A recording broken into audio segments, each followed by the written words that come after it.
Students आज EMI build 16 करते हैं। Problem statement is a uniform dielectric hollow cylinder of mass m and radius r, length l, carrying uniform surface charge density sigma can rotate without friction about a fixed horizontal axis that coincides with the axis of cylinder. ये diagram में है। Now several turns of light thin insulating cord are wrapped on the cylinder and a block of mass m is suspended from the free end of the cord. Initially the block is held at rest as shown in figure. Find the acceleration of the block after it is released. Right? Neglect charge transfer to the cord and fringing of magnetic field. Right? So now question तो clear है। Concept जो इसमें लगना है उसमें एक तो induced electric field, ठीक है, बिकॉज इस पे चार्ज डिस्ट्रीब्यूटेड है एंड ये रोटेट कर रहा है, मतलब there is a case of circulating charge. So इसका मतलब इसमें करंट होना है कुछ ऐसे, ठीक है कि नहीं, इस डायरेक्शन में अगर रोटेट हो रहा है तो। सो करंट की वजह से अंदर में मैग्नेटिक फील्ड सोलेनोइड की तरह, और वो मैग्नेटिक फील्ड करंट पे डिपेंड करता हुआ, इनफैक्ट करंट के प्रोपोर्शनल। और अगर करंट चेंजिंग है इसका मतलब अंदर में मैग्नेटिक फील्ड चेंजिंग है, इस रीजन में मैग्नेटिक फील्ड है। तो मैग्नेटिक फील्ड चेंजिंग है इसका मतलब इलेक्ट्रिक फील्ड इंड्यूस हो जाएगा। ऑब्वियसली अंदर की तरफ अगर करंट की वजह से अंदर की तरफ मैग्नेटिक फील्ड इंक्रीजिंग है तो इलेक्ट्रिक फील्ड इसमें इंड्यूस हो रहा होगा कुछ इस तरीके से। करंट के डायरेक्शन से देख लेंगे, इलेक्ट्रिक फील्ड का लाइन ऐसे इसके लॉन्ग ही होना है बट एंटी क्लॉकवाइज डायरेक्शन में। तो एक कॉन्सेप्ट इंड्यूस्ड इलेक्ट्रिक फील्ड का, दूसरा magnetic field due to solenoid already आ गया ये, एंड तीसरा net force is equal to mass into acceleration for the block and torque is equal to I alpha for the rotating hollow cylinder. ये concept है, ठीक है। तो करते हैं वन बाय वन सॉल्यूशन। देखो हमने डायग्राम में दिखाया हुआ है एक charged cylinder, total charge sigma into 2 pi R L इस पे, ठीक है। किसी भी टाइम टी पे लेट से ब्लॉक इज हैविंग एक्सेलरेशन ए नीचे की तरफ जो कि आर अल्फा के इक्वल होगा। Alpha is angular acceleration of hollow cylinder clockwise direction में, ठीक है। सरफेस पे करंट आई क्लॉकवाइज डायरेक्शन में, इस करंट की वजह से अंदर में मैग्नेटिक फील्ड बी, ठीक है, into the page direction. Radius of cylinder is capital R. Electric field anti clockwise direction में कैपिटल ई इस लोकेशन पे।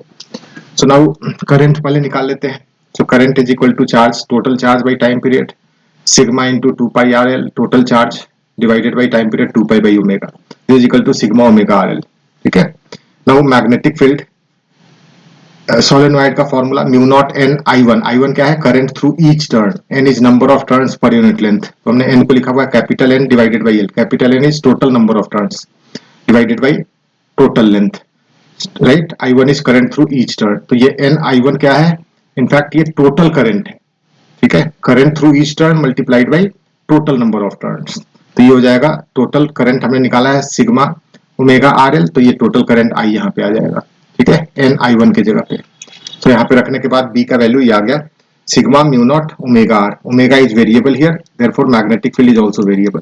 सो कॉरेस्पॉन्डिंग इलेक्ट्रिक फील्ड इंड्यूस्ड निकाल लेते हैं, फॉर्मूला ही लगेगा। तो E dot D L is equal to D phi by D T, E into 2 pi R circumference पे, E into 2 pi R is equal to area pi R square D V by D T. B का value रख करके differentiate करेंगे तो D omega by D T will become alpha, ठीक है। Now alpha को हटा लेते हैं, ए के टर्म में लिख लेते हैं, R alpha is a constraint से, बिकॉज इस पॉइंट का एक्सेलरेशन नीचे की तरफ ए है, तो इस पॉइंट का जहां पे अनवाइंड हो रहा है स्ट्रिंग, इसका भी एक्सेलरेशन ए ही होगा, which is R alpha. So R alpha is equal to A. So R alpha की जगह पे हमने ए रखा, तो ये इलेक्ट्रिक फील्ड आ गया चार्ज के लोकेशन पे। नाउ अब इक्वेशन लिख लेते हैं। सो ब्लॉक के लिए mg minus T is equal to M A, F is equal to M A से, और दूसरा इस रोटेटिंग सिलेंडर के लिए टॉर्क, टेंशन का टॉर्क मोशन के डायरेक्शन में, मोशन को फेवर करता हुआ एंड इलेक्ट्रिक फील्ड अपोज करता हुआ। So T into R force into perpendicular distance minus Q E electric force into perpendicular distance R is equal to I alpha moment of inertia M R square, because hollow cylinder है ये, ठीक है। और इसमें are को cut कर लेते हैं, तो ये बन गया T minus charge is sigma into 2 pi R L, ठीक है, इंटू इलेक्ट्रिक फील्ड का वैल्यू यहां से रख देते हैं, this electric field is equal to mass into acceleration. Now इन दोनों को सॉल्व कर लेते हैं, इनफैक्ट ऐड करते हैं सो दैट टेंशन एलिमिनेट हो जाए। तो टेंशन एलिमिनेट होने के बाद ये रिलेशन बन गया mg is equal to this, तो यहाँ से एक्सेलरेशन आ गया, ये हमारा आंसर हो गया। एनर्जी मेथड से भी कर सकते हैं इसको, हमने और करके ये भी लिखा हुआ है, इनफैक्ट एनर्जी मेथड ज्यादा इजियर दिख रहा है। सो एनर्जी कैसे लिखेंगे?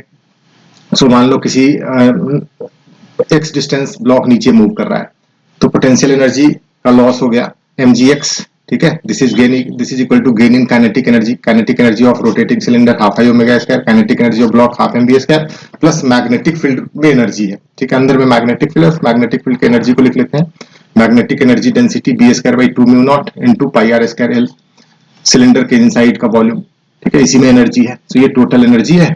अब इस एनर्जी को हम डिफरेंशिएट करेंगे टाइम के रेस्पेक्ट में, अपने आप फोर्स का इक्वेशन आएगा। तो यहाँ पे थोड़ा सिंप्लीफाई कर लेते हैं, बी का वैल्यू रख लेते हैं, बी इज हमने भी निकाला था mu not sigma omega R is V, उसी कंस्टेंट रिलेशन से, ठीक है, V is velocity of block, so mu not sigma V, ये हमारा बी का वैल्यू हो गया, बी का वैल्यू यहाँ रख देते हैं, ठीक है, and omega is V by R, वो हमने यहाँ पे रख दिया, moment of inertia M R square. तो सिंप्लीफाई करने के बाद ये हमारा रिलेशन निकल के आ रहा है, ठीक है। नाउ इसी को डिफरेंशिएट करते हैं टाइम के रेस्पेक्ट में, तो ये हमारा आ जाएगा वी स्क्वायर बाई 2 का differentiation 2v dv by dt left hand side में, बाकी सब कांस्टेंट है, राइट हैंड साइड में mg dx by dt is v, तो एक v कट हो गया, यहाँ से एक्सेलरेशन dv बाई dt की जगह पे डायरेक्टली निकल के आ गया, so same answer. So this is the concept.